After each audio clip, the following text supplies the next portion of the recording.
di dalam proses panggilan ya. Ini kan sudah masuk dalam proses panggilan, artinya panggilan klarifikasi atau wawancara, di mana panggilan pertama ini dimintai keterangan berdasarkan adanya laporan.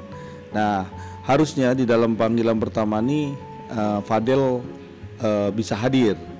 Tapi kalau memang tidak bisa hadir, kalaupun sakit, tentunya ada alasan yang kuat. Apakah dia sakit dan harus ada surat dokter yang menyatakan bahwa dia sakit. Nah, kalau memang dia tidak memberikan surat sakit, maka di dalam waktu biasanya 1 minggu ya, nanti ada panggilan kedua, klarifikasi. Ya. Kalau memang panggilan kedua pun dia tidak juga ya memenuhi panggilan daripada pihak kepolisian untuk bisa menjelaskan semua apa yang sudah dilaporkan ya oleh pelapor, tentunya ya proses ini naik ke tingkat selanjutnya, artinya tingkat sidik.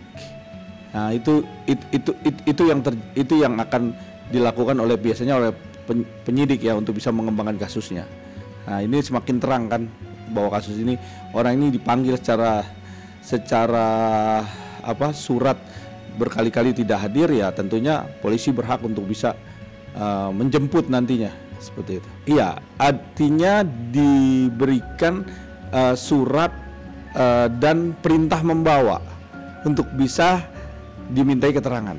Kalau memang prosesnya sudah bergulir, saksi-saksi sudah dihadirkan, bahkan ada tambahan saksi 2 yang menguatkan. Tentunya di situ dilihat apakah dari proses saksi yang dimintai keterangan, tentunya di sini kan dikembangkan. Setelah dikembangkan, bahkan juga dibuka handphone, ada petunjuk-petunjuk dan adanya suatu delik pidana baru. Tentunya di sini pasal-pasal baru udah menanti nih untuk bisa ditambahkan pasal-pasal berlapis daripada pasal yang sebelumnya. Nah, ini yang kemarin sudah dinyatakan oleh NM tentunya bahwa ada beberapa bukti-bukti yang menguatkan, bahkan memberikan satu kejutan yang sangat amat membuat marah ya. Membuat marah artinya sangat amat, ini sudah keterlaluan ya, ibaratnya seperti itu. Nah, tentunya ini kita lihat juga apakah ini ada delik aduan pasal baru atau tidak. Nah, kalau memang bergulir kepada pasal yang sudah dilaporkan, ya tentunya pasal itu semakin kuat. Jadi faktor kuat itu yang menentukan itu adalah bukti. Nah, bukti ini ada handphone tadi. Yang kedua itu visum et repertum. Hasilnya kan sekarang ini lagi nunggu nih.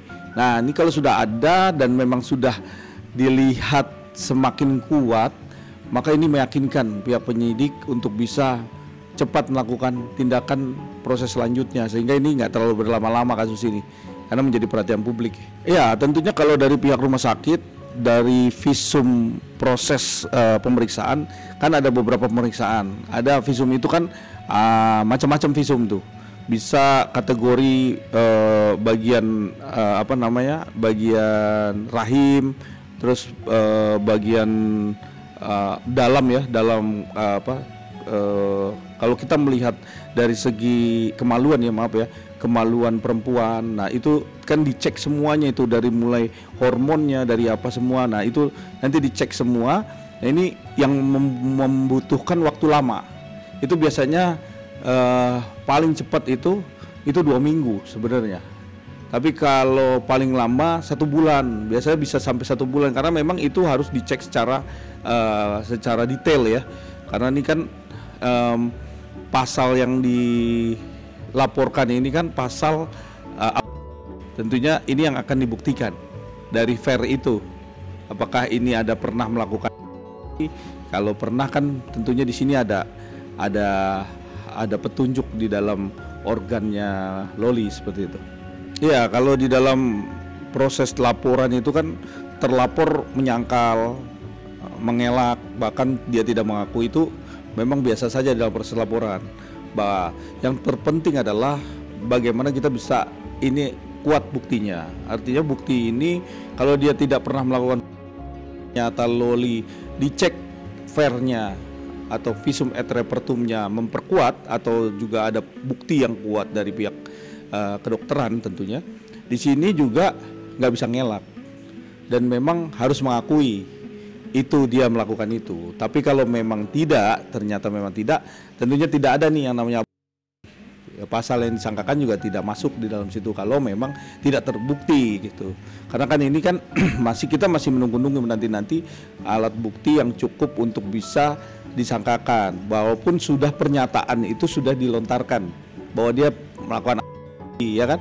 Nah, terus dia juga pernah USG ya kan. Buat apa USG?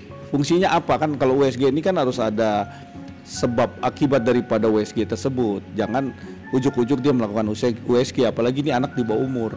Kan harus ada yang mendampingi, yaitu orang tua atau keluarga yang dipercaya untuk bisa mendampingi anak tersebut. Nah, ini kan ada bukti USG-nya. Bahkan polisi juga akan ngembangin ini gitu. Nah, ini dari petunjuk dan bukti bahkan surat-surat serta saksi-saksi yang sudah dikumpulkan, ini yang memperkuat itu. Jadi walaupun juga terlapor mengelak atau tidak mengakui apa yang dia perbuat, itu sah-sah saja, boleh-boleh aja kita tidak mengakui, tapi fakta buktinya adalah saksi dan alat bukti. Iya, karena pasal yang disangkakan ini kan ya kan, kalau pasal harus terang benderang siapa yang melakukan. Terus apakah di dalam suatu organ tubuhnya sudah dihilangkan janinnya, itu kan juga nggak mungkin nggak terlihat karena waktunya belum sampai 6 bulan juga belum begitu kan. Nah, kalau memang itu tidak terbukti tentunya tidak ada pasal aborsi ini. Ya, terus yang pertama, yang kedua adalah umur pasal 76D Undang-Undang Perlindungan Anak. Ini kan juga harus juga dibuktikan. Kalau memang juga pembuktian daripada apa yang sudah dilakukan oleh dokter juga tidak terlihat bahwa adanya pasal persetubuhan ini, nah ini juga nggak kuat. Tetapi kalau kita lihat di sini kan ada handphone yang dijadikan petunjuk juga untuk bisa disajikan untuk alat bukti, tentunya ini kuat juga. Karena kan tentunya NM ini sudah menggandeng lawyer yang sudah senior, yang sudah paham dan tahu tentang bagaimana alat bukti yang cukup di mata hukum, artinya bisa dipertanggungjawabkan, komprehensif, bisa dijadikan satu alat bukti yang kuat. Nah, ini yang harus kita lihat bersama bahwa semua alat bukti yang dikumpulkan inilah yang menjadikan suatu pasal ini semakin kuat. Bahkan pidananya pun juga semakin melekat di situ. Iya. Kalau melihat merujuk kepada USG tadi ya, USG tadi ini kan berdasarkan petunjuk dokter kandungan kalau memang itu ada mengecekkan kandungan. Kalau ada biasanya ada apa yang dilihat di dalam tubuh itu juga ada, makanya sebab akibat. Kenapa sih harus di USG? Ini kan juga dokter juga harus kasih penjelasan. Ya, jangan serta-merta datang terus USG. Buat apa itu kan? Tandanya satu hal yang dilihat. Apa kan kita bisa mencerna bahwa dia melihat apa dalam USG itu kan, tandanya janin, apalagi kalau nggak ngelihat janin kan gitu. Nah, ini kan sudah makin kuat tuh. Kalau nggak ada apa-apa kenapa mesti di USG? Pertanyaan kan itu, suatu pertanyaan besar yang harus kita juga pertanyakan, bahwa penyidik juga bakal mengembangkan. Karena dokter pun kalau misalnya kita ke dokter nggak langsung ujuk-ujuk di USG, ya pasti ada namanya observasi dulu. Bagaimana sih keluhannya, bagaimana kenapa perutnya. Nah, itu baru dilakukan USG. Itu juga harus dipertanyakan kenapa dokter merekomendit adanya USG.